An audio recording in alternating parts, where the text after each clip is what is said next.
Media. High quality CDs, DVDs, lectures, khutbah, conferences and Quran recitations. All revenue generated supports our dawah work, supported by visiting our store. You can now purchase directly from our site www.redbrickmedia.co.uk.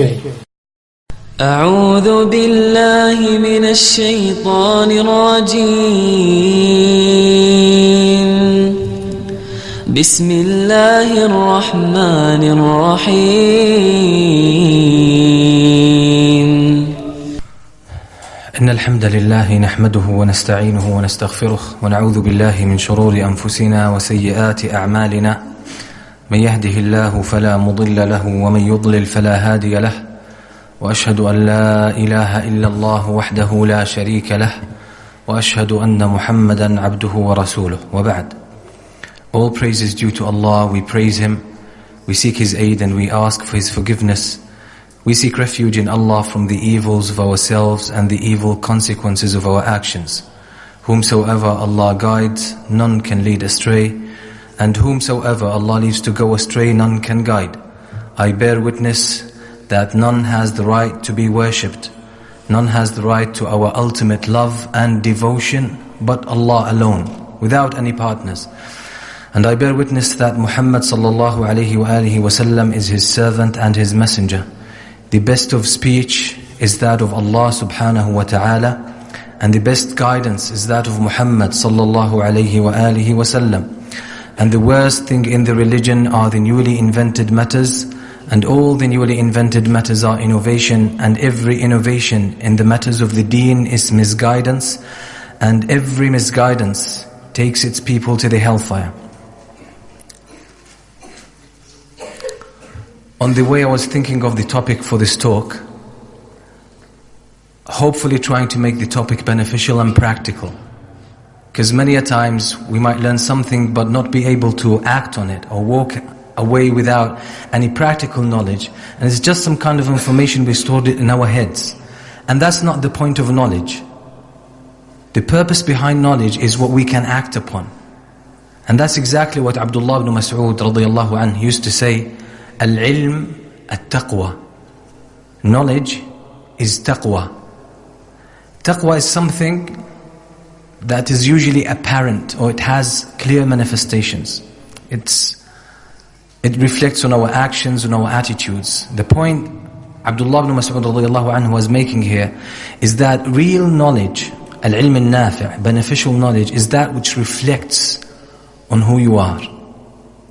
That's why learning, according to the early scholars of Islam, is not storing information as the majority of the students of knowledge do today.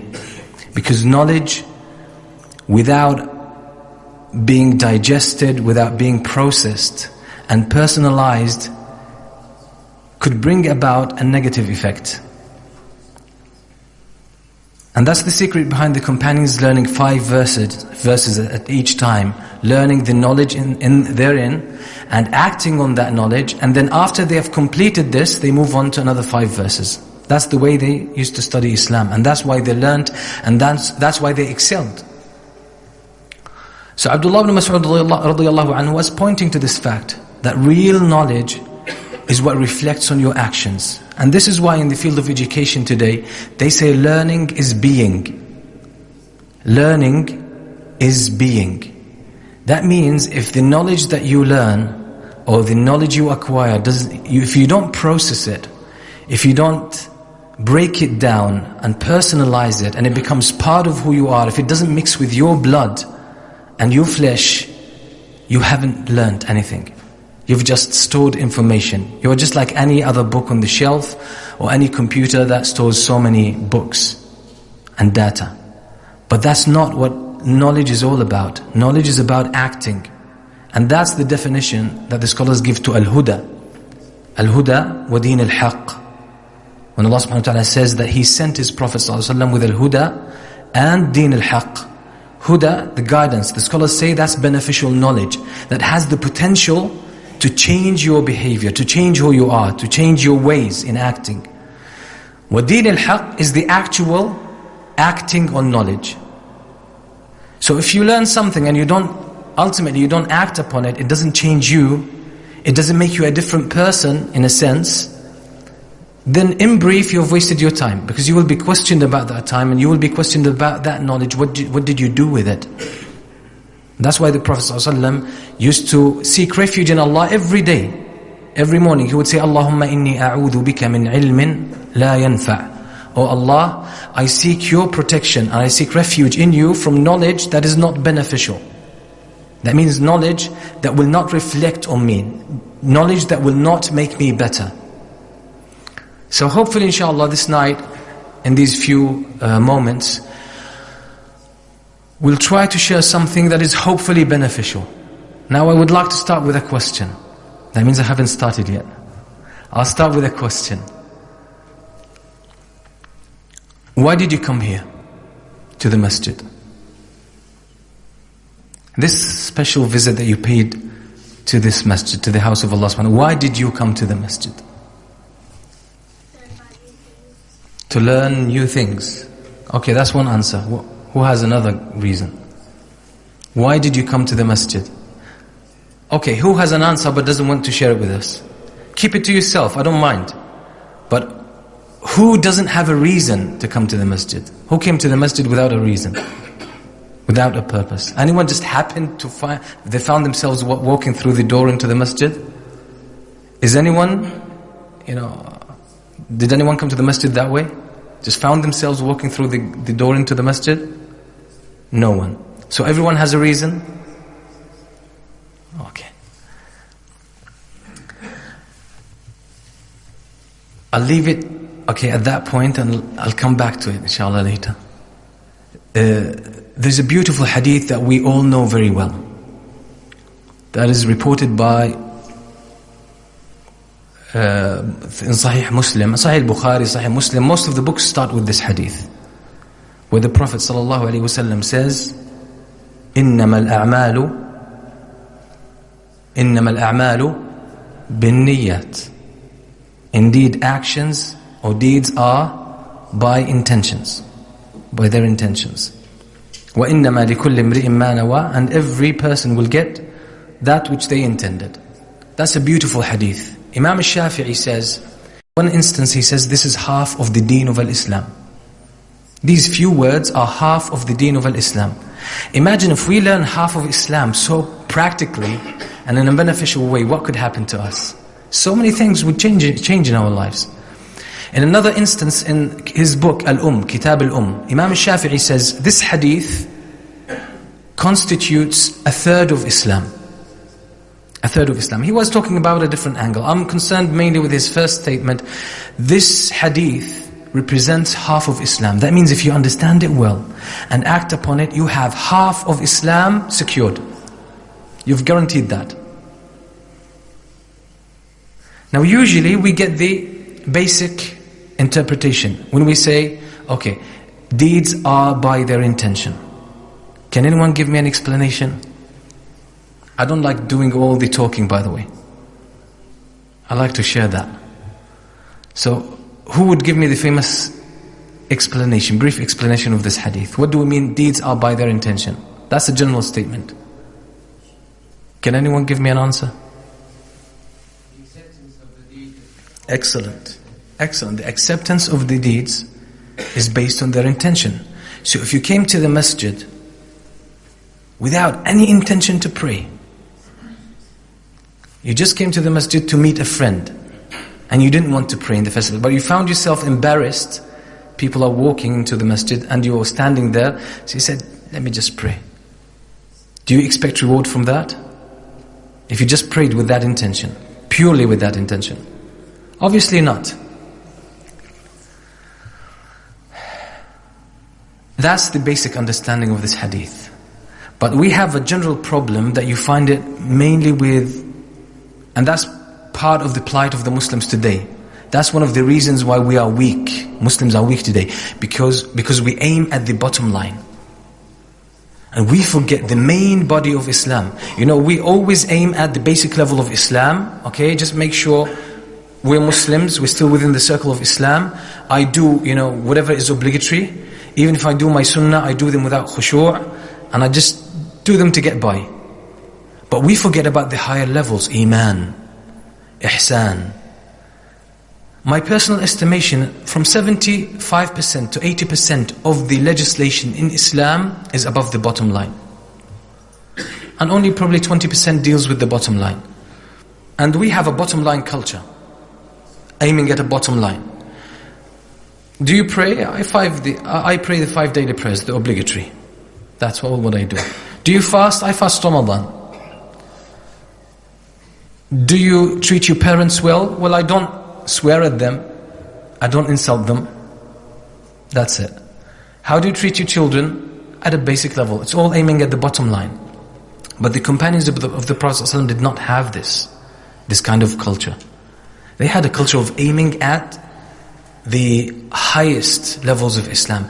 And this is something the Prophet ﷺ taught them when he said, إِذَا سَأَلْتُمُ اللَّهِ, if you ask Allah subhanahu wa ta'ala, make a dua, فَاسْأَلُوهُ الْفِرْدَوْسَ الْأَعْلَى. If you ask Allah for something, for paradise, ask Him for the highest level of paradise, al-Firdaus al-A'la. That's what you should aim at. And that's why the Muslims really created a beautiful history that we still survive on. The honor that we still have today is the remnants of that great era. But we need to duplicate it. We need to follow that example of the companions of the Prophet ﷺ. Alhamdulillah, we are proud of trying our best to follow the example of the Prophet ﷺ and his companions, to follow their understanding of the Quran and the Sunnah. But that shouldn't be technical. We have to bring life to that concept. Really studying the life of the companions. How did they go about dealing with Islam? How did they relate to the Quran? How did they relate to the Sunnah of the Prophet ﷺ? What was the level of their aspirations? They would always aim at something far greater than the bottom line. So the bottom line with this hadith is the acceptance of the deeds is by their intention. So if your intention is for Allah subhanahu wa ta'ala and His Messenger, for Allah subhanahu wa ta'ala, and you do it in following the Prophet sallallahu alaihi wasallam, then that's what you will get. But if you do it for another reason, to get a worldly benefit, as we said, you came to the masjid to meet a friend, that's what you are going to get. That's the basic meaning of the hadith. But that doesn't mean we stop here. That's the starting point. Now this hadith is so profound. Do you think that basic meaning, that's everything, that's half of Islam? No, that's the bottom line. To really find out why it is half of Islam, as Imam Shafi'i and others said, we need to explore the depth, the profound meanings of this hadith. Deeds are by their intention. I will give you an example, a scenario that is common. You have two young men coming to the masjid. Let's say that they are 20 years old each. They have the same level of intelligence. They have the same skills, and they come or they read or they study with the same teacher. And they put the same amount of hours or number of hours to their studies. Ideally, everything is the same. One of them came to study because he feels this connection with Allah subhanahu wa ta'ala. He knows that when I learn to recite the Quran and I understand it, I will learn more about Allah, because Allah tells us so much about Himself in the Quran. I know when I learn the hadith of the Prophet ﷺ, I learn all these etiquettes, this beautiful way of life the Prophet ﷺ had. I'll learn all of this, and this is my way to paradise. So he finds his heart there. And that's the reason he came to learn, or he came to the masjid to study. The other one saw a couple of students of knowledge. They're very good speakers. Or he saw some scholars. People respect them. People pay a lot of attention to them. When there's a problem, people go to them to sort out their problems. So that appealed to him. That social status appealed to him. He loved it. So he said, I want to be like one of those. I want that attention. I just love it. So he comes to the masjid to learn, to get that, to reach that level. Now my question, 5 years down the line, 5 years from the time they started to study, let's hypothetically say Everything else is the same. Number of hours, intelligence, attention, etc. The knowledge they get exposed to is the same. The level of comprehension is the same. Okay. Do you think these people 5 years later, do you think they will be at the same level of knowledge, or they would know the same things? Supposedly, they were exposed to the same teachings or the same studies. Do you think they would be similar in terms of their knowledge?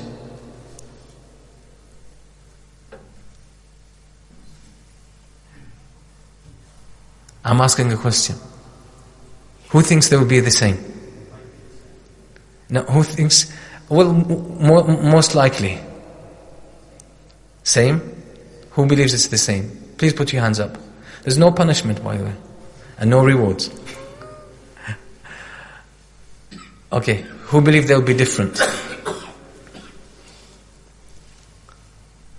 Up where I can see them. So the majority disagree with you. Huh? They'll be different. They can never be the same. Impossible. It's not they might be, impossible for them to be the same. And the reason is, the reason each one of them had to study Islam, or to learn this knowledge. Someone paid attention to that. One of the great scholars of Islam, Ibn Hajar al-Asqalani said, إِذَا رَأَيْتَ الْحَدَث يَتَتَبَّعُ عُضَلَ الْمَسَائِلِ فَاكْتُبْ عَلَى قَفَاهُ لَا يُفْلِحْ. If you see the young man who just started seeking knowledge, if you find him searching for problematic issues, where there's a lot of dispute and debate, he's searching, gravitating to these matters, these arguments, then write on his back, with big handwriting, write, he will never be successful. La yuflih. Where did he bring that from? That's deep. The statements of our scholars are always deep. You can't take the surface meaning alone. It might give you some kind of insight, but you need to contemplate and dig deep. What does he mean by that? How did he predict that this guy will never be successful, even in seeking knowledge? From the style. The fact that this person is attracted to problematic issues, to disputes, that shows why he's studying. Because he wants to learn these controversial issues. He wants to learn these disputes. He has tendency to arguments. Because these kind of issues that have a lot of disputes, these are the ones that keep popping up in conversations, and by learning them, you can always prove your point. You can always pretend that I know about this. But when issues that are quite clear are brought up, most people don't think about them, or don't bother stating their opinion, because everyone seems to know about them, or no one seems to bother about them. But usually controversial issues come to the surface and people start talking about them. And then each one will start to prove their point and show how much opinions about this they know, and how many arguments they can exercise proving their point and substantiating their argument.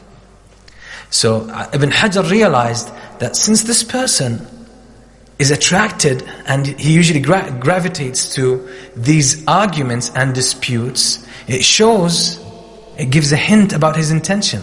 Then his intention is what? To be argumentative, to gain the skill to win arguments. And that's why he's searching these things.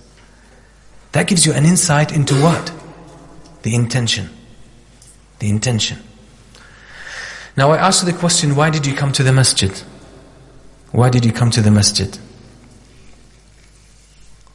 Everyone has a reason why they came to the masjid. Unfortunately, when we talk about Islam, as I just mentioned at the beginning, we tend to be very technical. We like to use technical terms without realizing what they mean. This is why we find it difficult sometimes to relate them to our daily life. Why did you come to the masjid? Can anyone give me an answer? The basic answer. No, precisely, why did you come to the masjid? to pray. Jazakallah khair. Came to the masjid to pray. What do we call this? That's the reason the brother came to the masjid. In technical terms, that's his intention. So intention is why. Why?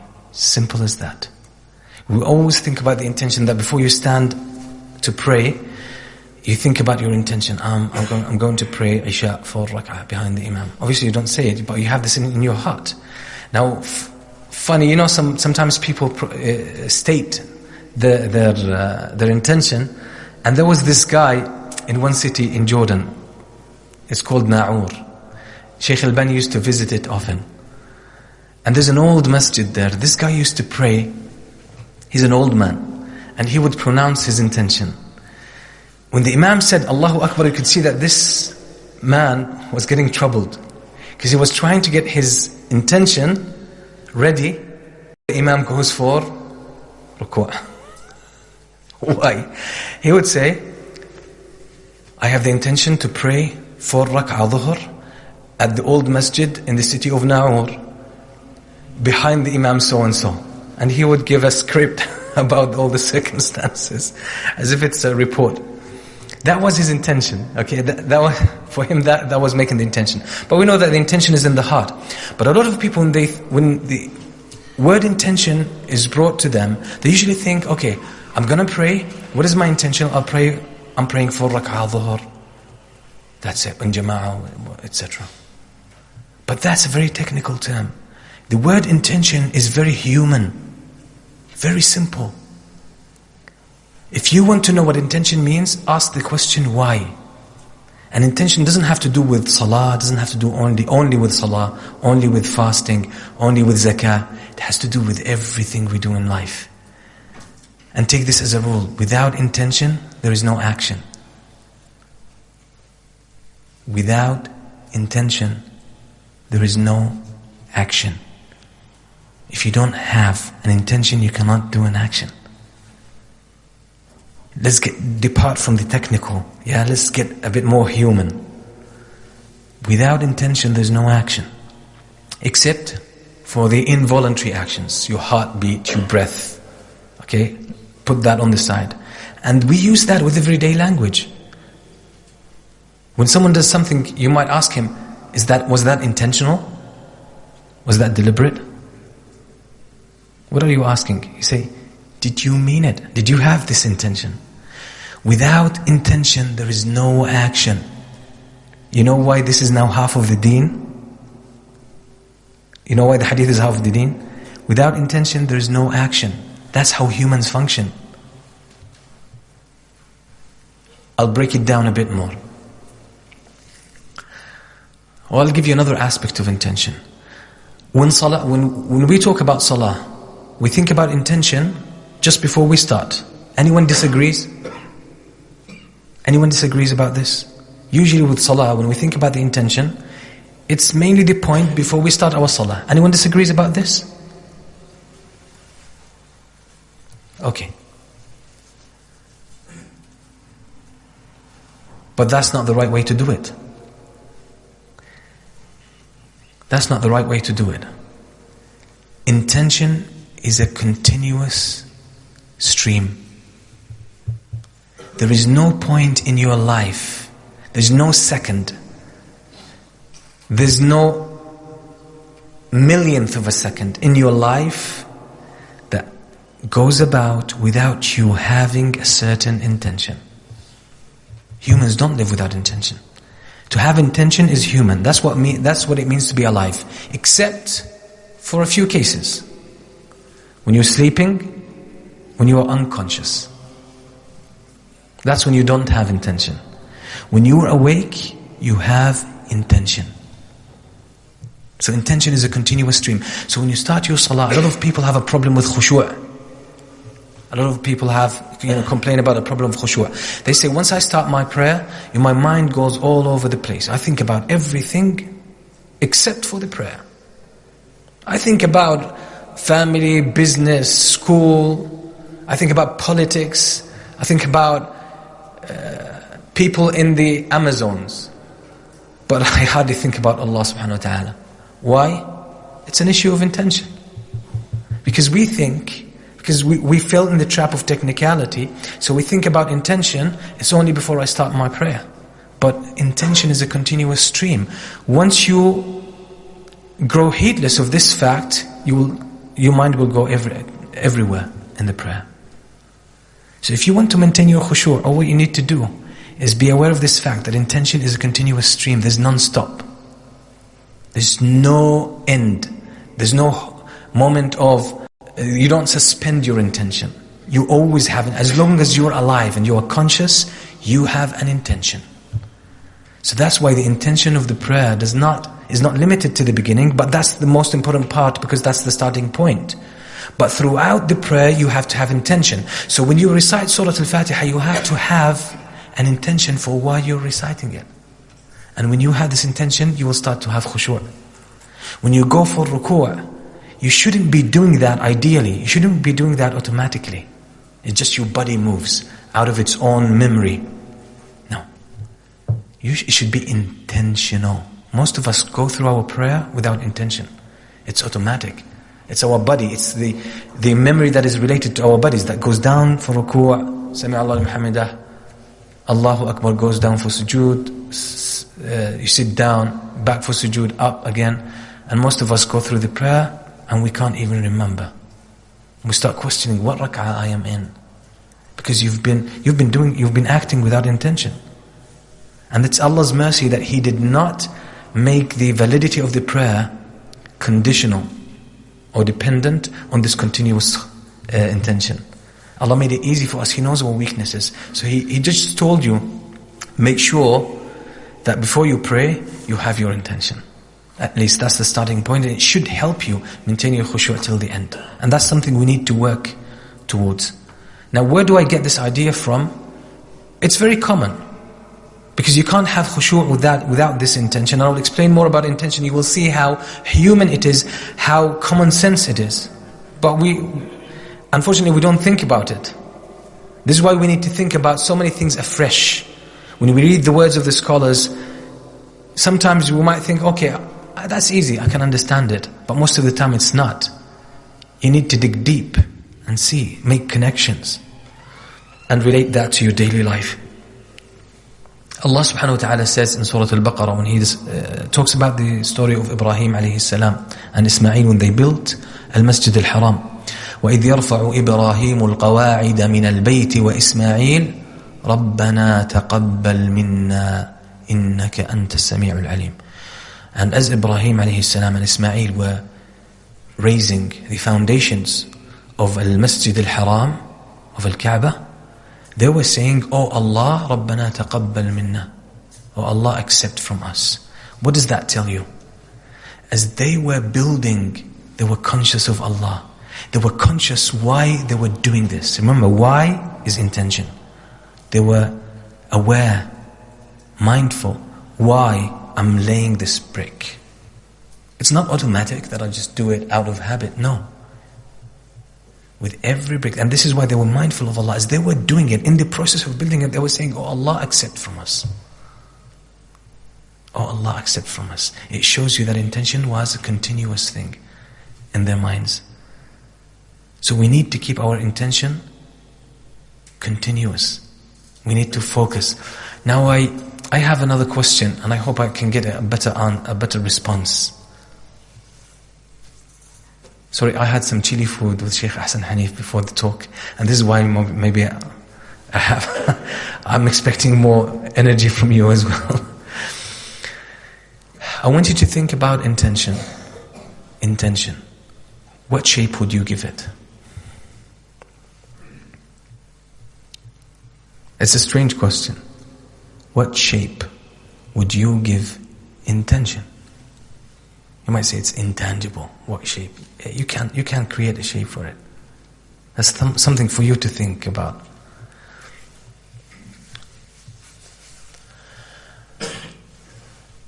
I'll just summarize some of the points that I mentioned. Intention is something human.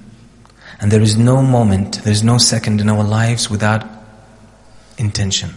As long as we are conscious. As long as you are conscious, there is intention. Number 2, intention is simply the answer to why, to the question that starts with why. So when you pray, when you make intention for the prayer, are you really answering why I am praying or what? Think about it. Are you really making intention? Are you answering the question what I'm doing here or why I am doing this? Remember, intention is why.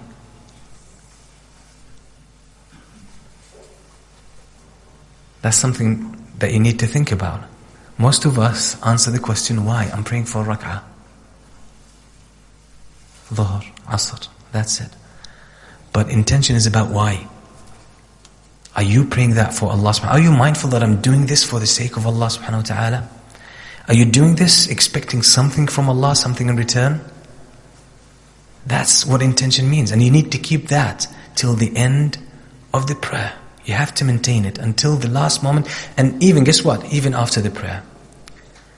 If you'd like to know more about this, all what you need to do is check Ibn Rajab al-Hanbali's commentary on the 40 hadith of al-Nawawi. His book is famous, Jami' al-Ulum al-Hikam. I'm not sure if it was translated into English, but even a lot of the explanations or commentaries on the 40 hadith in English, they have quoted Ibn Rajab al-Hanbali as he talks about intention. He talks about intention before, and he talks about intention during the action, and he talks about intention after the action. And it shows you that intention is a continuous thing. Intention is a continuous thing. Now, what does intention mean? What does it follow from? Why is it a human thing? It's the difference between us, humans, and animals. Animals don't have intentions. Animals act on impulse. Animals act on impulse. Everything in the world acts on Allah's instructions to it. Impulse. They don't have choice about it. But humans have. Angels, they don't have intention, by the way, in the sense we have it. Angels can only do what Allah instructs them to do. They're just like the sun and the moon. They follow a set course and they can't break from it. They can't have intention. So intention is choice. Intention is choice, and that's the whole reason we are created. That's the whole reason behind our creation. We all know the verse in Surah Al-Baqarah when Allah subhanahu wa ta'ala mentions the story of creation. Allah said to the angels, وَإِذْ قَالَ رَبُّكَ لِلْمَلَائِكَةِ إِنِّي جَاعِلٌ فِي الْأَرْضِ خَلِيفَةً. Allah subhanahu wa ta'ala said to the angels, I'm going to place on earth a khalifa. I'll keep the Arabic word, khalifa. قالوا أتجعل فيها من يفسد فيها ويسفك الدماء ونحن نسبح بحمدك ونقدس لك. They said, Oh Allah, are you going to place on earth someone or somebody who will shed blood and bring mischief and corruption? Now, at that stage, Allah subhanahu wa ta'ala had not yet created humans. So the angels don't know how the humans look like. They don't know what humans are all about. So how did they come up with an assumption or prediction? How did they say, Oh Allah, why do you want to place on earth a creation that will bring about corruption and shed blood? How did they know? Let me see how many hands we have. I need a sure answer. Don't shoot without permission. Okay, let me get the locals first.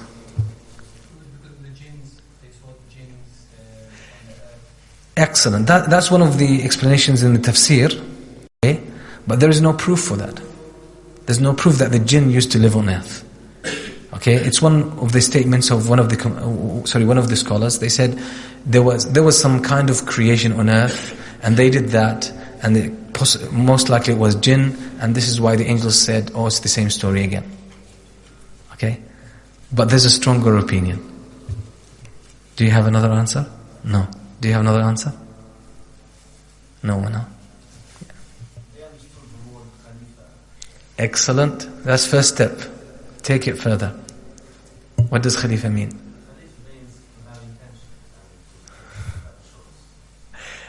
That's what I call the canned answer. Okay. The word Khalifa, it means you have authority. You have power. You have basically decision. In other words, you have choice. You are given the choice of intention. You can choose what to do and why to do it. Now the angels know that Allah created the whole universe, including themselves, even including their intentions. So they don't have choice about the intentions. They just follow the instructions. And they know that this is how the world gets in order. Because it's from Allah subhanahu wa ta'ala. Allah chooses for it. So it's definitely going to be the best, or in the best shape. But Khalifa means Allah will give that creation the power or the capacity to have intentions and to choose. So the angel said, well, if someone else is going to make the intention, these people are going to have choice about their intention. What does that mean?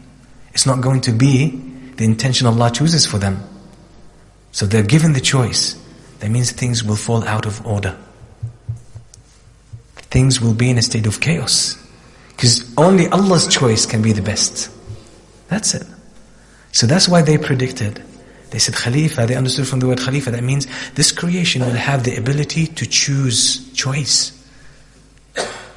And they can have the intention they want. You see? So that's why intention is something human. The angels don't have this. Animals don't have this. The sun doesn't have it. The moon doesn't have it. And that's the very concept that takes us either to paradise or the hellfire. Let me get some kind of feedback from you. Now, did you start to see why Imam Shafi'i said this hadith is half of the deen? Did it make more sense now? You see, these are all meanings within the same hadith. All of these are meanings within the same hadith. Now, a lot of people would like to do good things in life. A lot of people would like to lead a better life. The secret to all of this is intention. Intention is the secret of human behavior. Islam is not something, as I said, technical, that doesn't deal with basic realities and facts about life. Islam was sent down to make life, just as Imam Ibn al-Qayyim said, Allah sent down His Sharia to make life on this earth the best, in addition to the hereafter. And Imam al-Qayyim says as well concerning the verse in Surah Al-Infitar, إِنَّ الْأَبْرَارَ لَفِي نَعِيمٍ وَإِنَّ الْفُجَّارَ لَفِي جَحِيمٍ. Indeed, the righteous ones are in tranquility and peace, happiness. And the evildoers are in a state of pain and agony. He said, anyone who thinks that the people of righteousness are in tranquility only in paradise, and the evildoers are in pain only in the hellfire, then he's mistaken. The righteous ones are in tranquility in this world and in the grave and in the next life. And the people of evil are in pain and chastisement in this world, in the grave and in the hereafter. So Allah sent down Islam for us to live it. To live it, what does it mean to live it? To live it in the masjid, to live it at home, to live it at work, in the streets, with your family, with your friends, with your neighbors, even with your enemies, even in your sleep. And Islam is not only instructions. When you sleep, you just put your right hand under your cheek and you say the adhkar. And that's the external side of it. But all of this has depth to it, has meanings. You're speaking with Allah subhanahu wa ta'ala as you sleep, and you are entrusting your soul with Allah. That means you're building that trust with Allah subhanahu wa ta'ala. So even when you go to sleep, you have an intention, by the way. Do you know that when you go to sleep, you have an intention? People go to sleep to rest. There are people who go to sleep to get reward from Allah subhanahu wa ta'ala, like Mu'adh ibn Jabal. Mu'adh ibn Jabal used to say, إِنِّي لَأَحْتَسِبُ نَوْمَتِي كَمَا أَحْتَسِبُ قَوْمَتِي. That I seek reward from Allah in my sleep just as I seek reward from Allah when I'm awake and I'm doing all these acts of worship. How? With intention. Don't think, I told you, there's nothing you do without intention. There is no split second in your life without intention. Everything you do has an intention behind it. And that's a blessing and a problem at the same time. Do you know why? Because intentions are part of this closed cycle of life. You know the cycle of water? Evaporates, goes up in the clouds, and falls down as rain, and evaporates, and so on and so forth. There's the same similar cycle that has to do with our hearts, intentions, actions, and it goes back into our hearts, feeds back into our hearts. And this is why when you do an act of righteousness, your iman increases, because it feeds back into your heart. Your iman increases. So you are on a level to do more righteous deeds now. So you do more, and it becomes like an upward spiral. But if you have the wrong intention, what does that mean? You're mounting, or you're on that downward spiral. So in reality, and I go back to another statement from Imam Shafi'i. Imam Shafi'i says there is no standstill in life. There's no point where you can actually stand or stay where you are. You're either making progress or you're either going backward.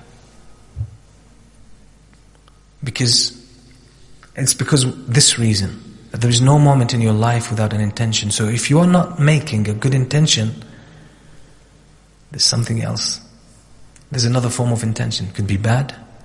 It could be a lazy intention. Careless intention. And guess what? According to that cycle, it feeds back into your heart. So you've got this indifferent attitude about what you do. You just do things out of habit. So there's this indifferent intention inside you, and it feeds back again into your heart, and you grow indifferent. Sometimes you say, I don't know why I'm just like that. Maybe it's my upbringing, maybe it's the environment. I can't change myself. You can. But you need to understand how. Allah gave us all the tools. And they are there in the instructions, but we always take them at the surface level, at the bottom line level. At the bottom line level. The issue of intention can change your life completely. Because there's nothing you do without intention. Nothing in your life you do without intention. And intention, I'll expand a bit more here on this point. Intention decides what you do and the level and quality of your performance.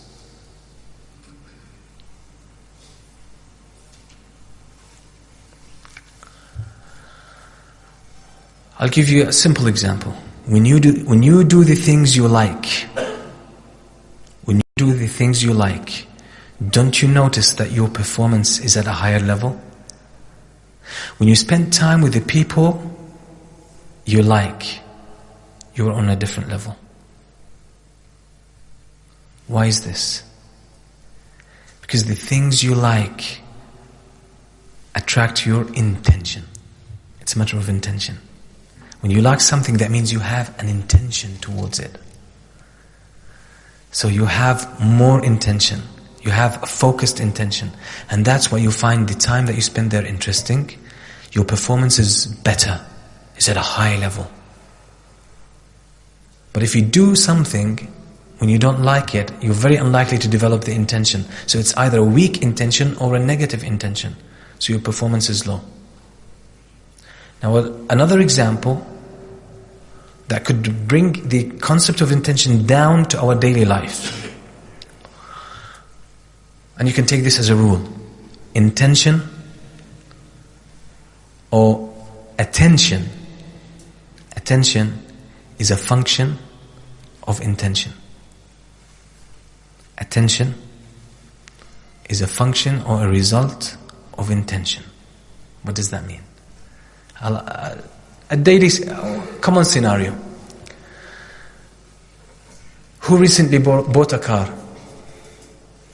Who recently bought a car? No? Okay. What's the car? Sorry? Renault. Okay. Did you intend it to be Renault? You... Probably because give me money is cheap. Okay. So that's not a good example of intention. Now I want someone... Okay, that's the only brother who recently bought a car? Okay, who bought a car last year? What, you don't have cars here? Or you keep them for 10 years? Last year you bought a car? Okay, what's the car? Galaxy? Okay. Were you interested in that type of cars? That brand? A specific brand? Okay. How long did you search for it? 2-3 months. Good, 2-3 months.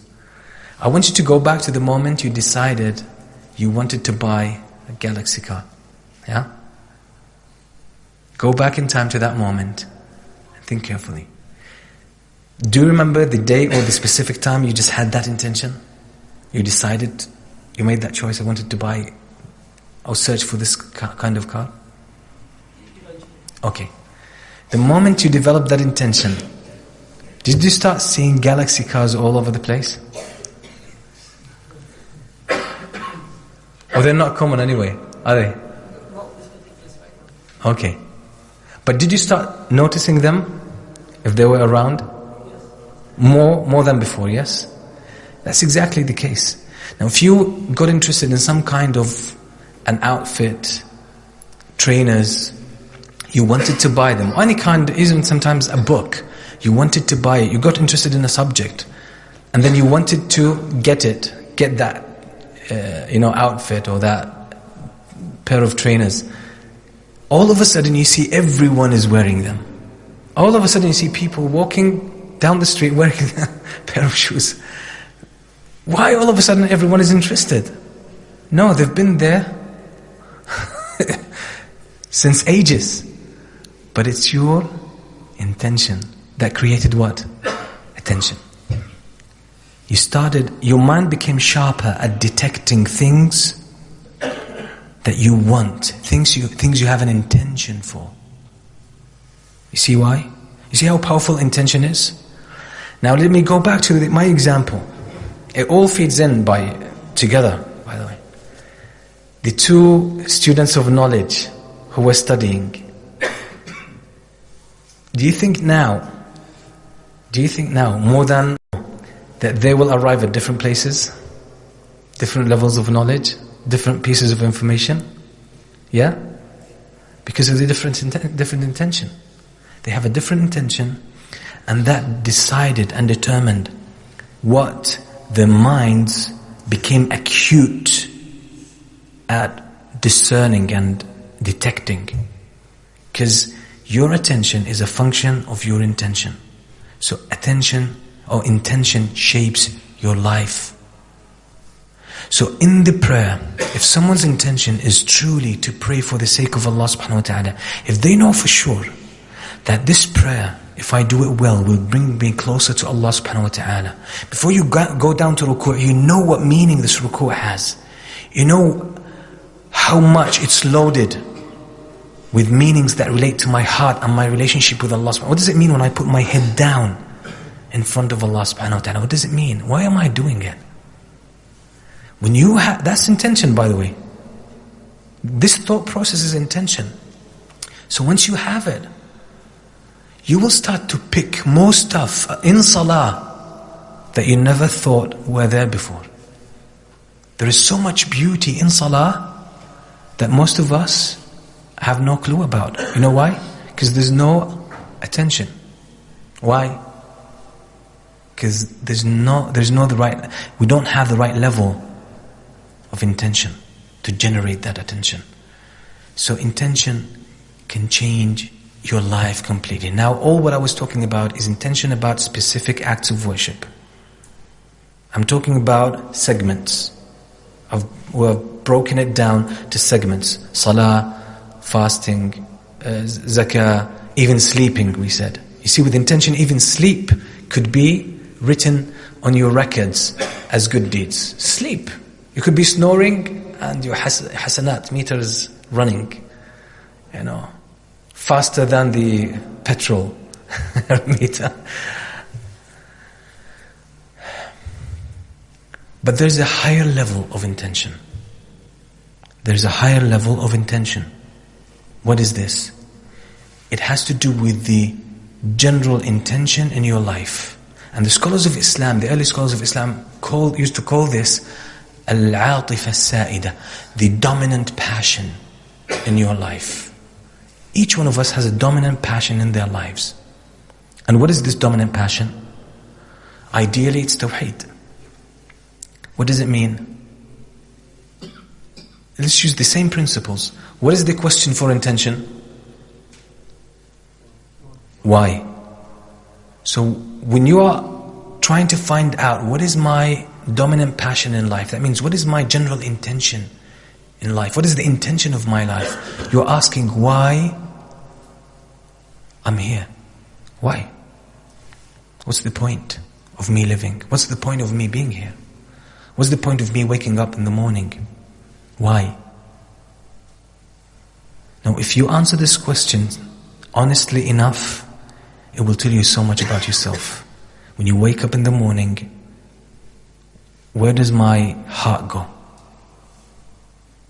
Do I first think about my job? Do I first think about my studies? Do I first think about my family? Do I first think about probably helping someone? All of these are not necessarily bad or good, but are they in the right place? Because you are meant to live this life to worship Allah alone. وَمَا خَلَقْتُ الْجِنَّ وَالْإِنسَ إِلَّا لِيَعْبُدُونَ. We all know this verse. We are created here to worship Allah. Why?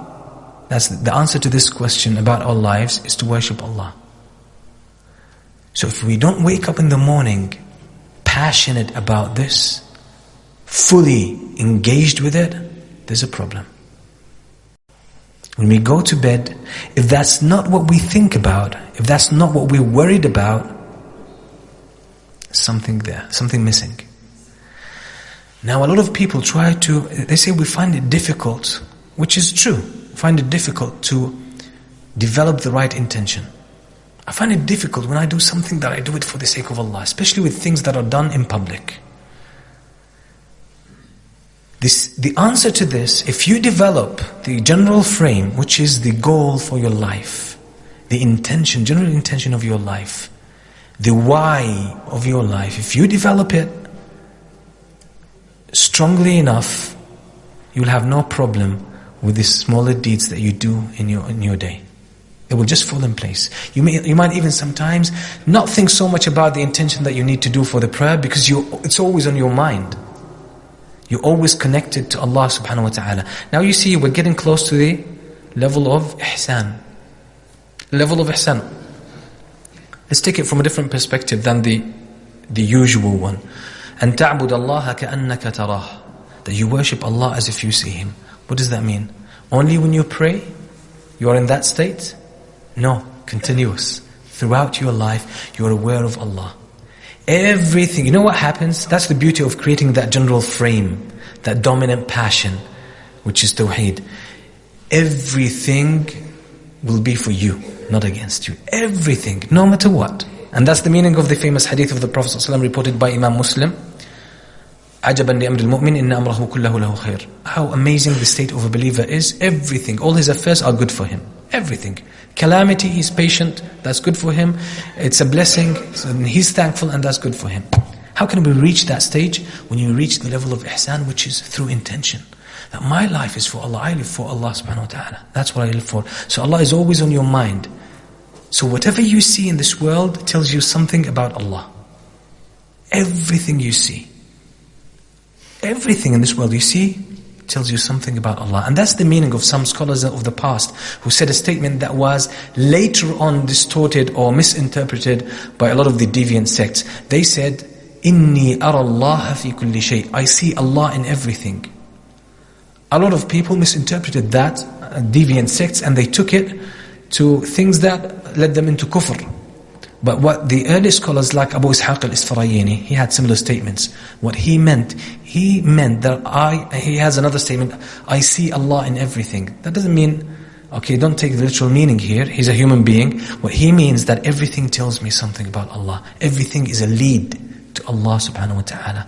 When can you get to that state? When you develop that general intention for your life. My life is for Allah. And we all know the dua which we sometimes open our prayers with, and it's there in the Quran. قُلْ إِنَّ صَلَاتِي وَنُسُكِي وَمَحْيَايَ وَمَمَاتِي لِلَّهِ رَبِّ الْعَالَمِينَ. Say, my prayers, my sacrifice, my life and my death, my living and my dying are all for Allah. That means, what does it mean? It means everything that has to do with me, ultimately, is for Allah subhanahu wa ta'ala. So I'm always conscious about Allah, mindful about Allah. I'm always linked to Allah subhanahu wa ta'ala. So this is why when even some hardship comes to you, you see the blessings in it. You see the lessons you can learn from it. And that's how you grow. You see, Islam makes us stronger. Islam makes us stronger. It's not there just for you to practice Islam and become some kind of a naive person, or has nothing to do, some kind of hermit, has nothing to do with life. No. Allah sent down Islam for us to live this life in its full. To tap the highest level of life. Because we can't make it to Jannah without this life.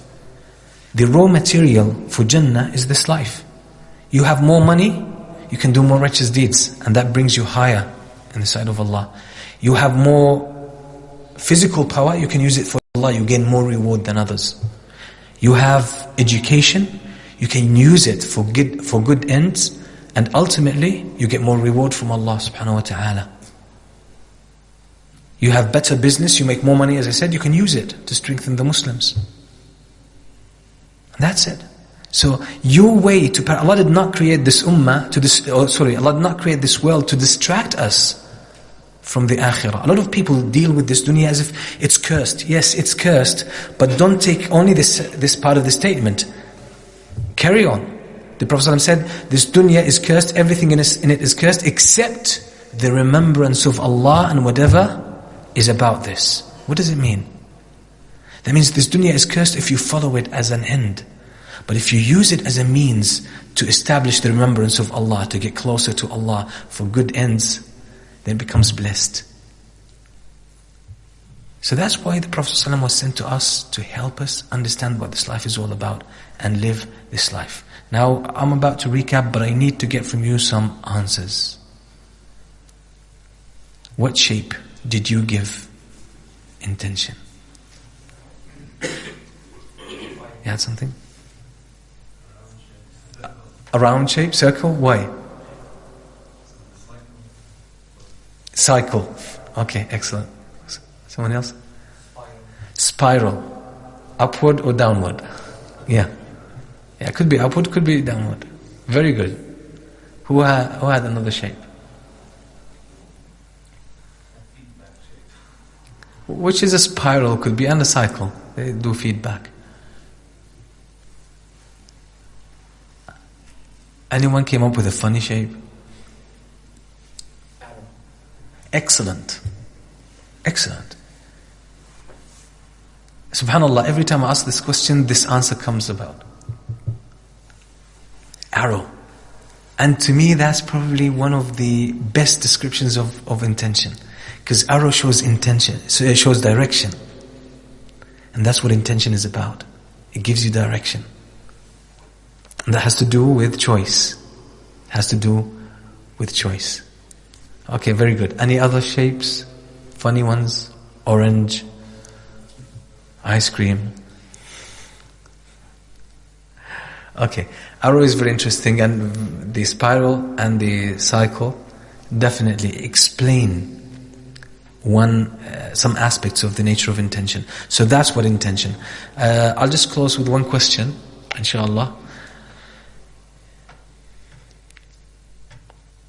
If you understand the hadith that we started with, the famous hadith, deeds are by their intention. If you think you've developed practical understanding now, in this session of this hadith, please put your hand up. If you feel you've developed practical, something that could really help you, put your hand up where I can see them. That's just for my personal feedback. Jazakumullah khair.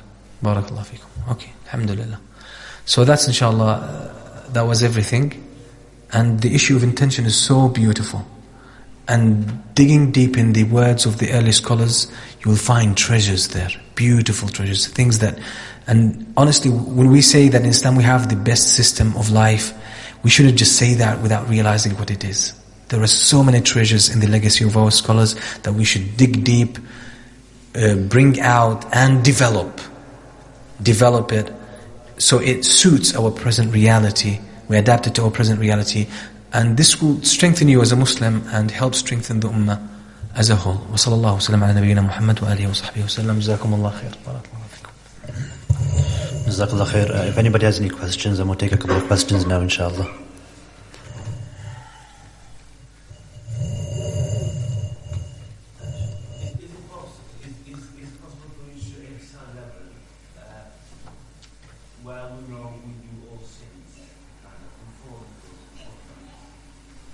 To reach the ihsan level while for sins.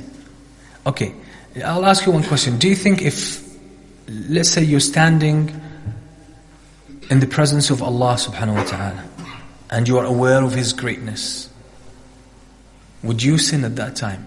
No. Then that's the answer to your question. Because that's what ihsan is. You feel, and you feel it truly, that you are in the presence of Allah. No, that's not the case. When they sin, they fall off the level of ihsan and they go back again. That's why iman goes up and down. And that's why the Prophet ﷺ, in some instances, for the major sins, for someone to fall in them, they can't be in a state of right iman. That's why the Prophet ﷺ said, لا يزني الزاني حين يزني وهو مؤمن. A person does not commit zina while he's in a state of iman. Another hadith reported by Ibn Umar, radiyallahu anh, the Prophet ﷺ says, يرتفع الإيمان فوق رأسه كالغمامة. His iman will be taken away from him, just put above him as a cloud. Then once he's done and he's back to his wits, it goes back down, back again to its place. So we're not always at the same level, we keep fluctuating, and that's why people fall in sin.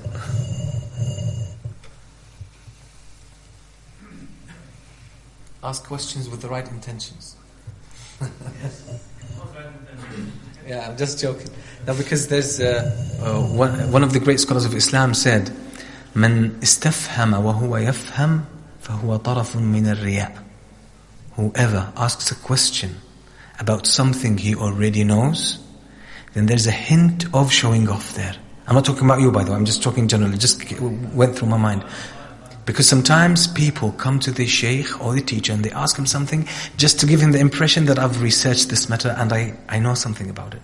So he said that's a hint of riya. Be careful. So when you ask the question, ask it for the right reason. Yeah, you had a question. You mentioned about the angels being like the sun and the moon, that they're like. In a sense, yes.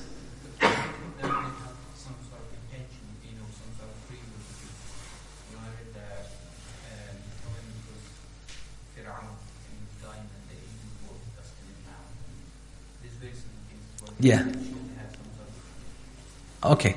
Generally, to answer, the brother is asking about the angels not having an intention. Is that right? Don't they have any hint of intention?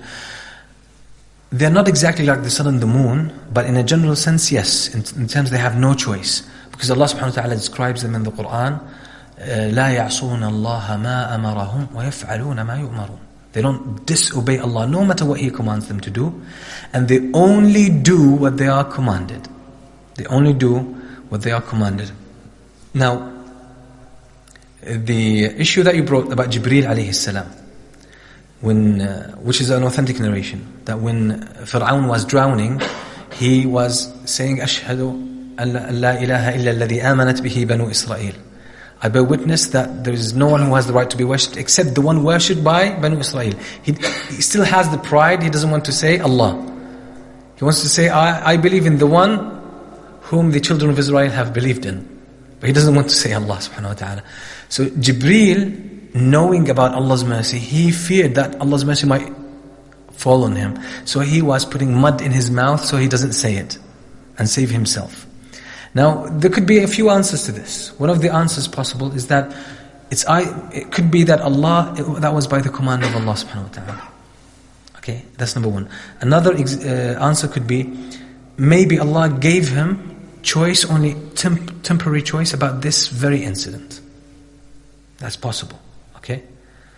But generally speaking, the angels do only what Allah commands them. Only what Allah, they don't do things out of their own initiative. There might be some exceptions here and there, but that's the general rule. أعوذ بالله من الشيطان الرجيم بسم الله الرحمن الرحيم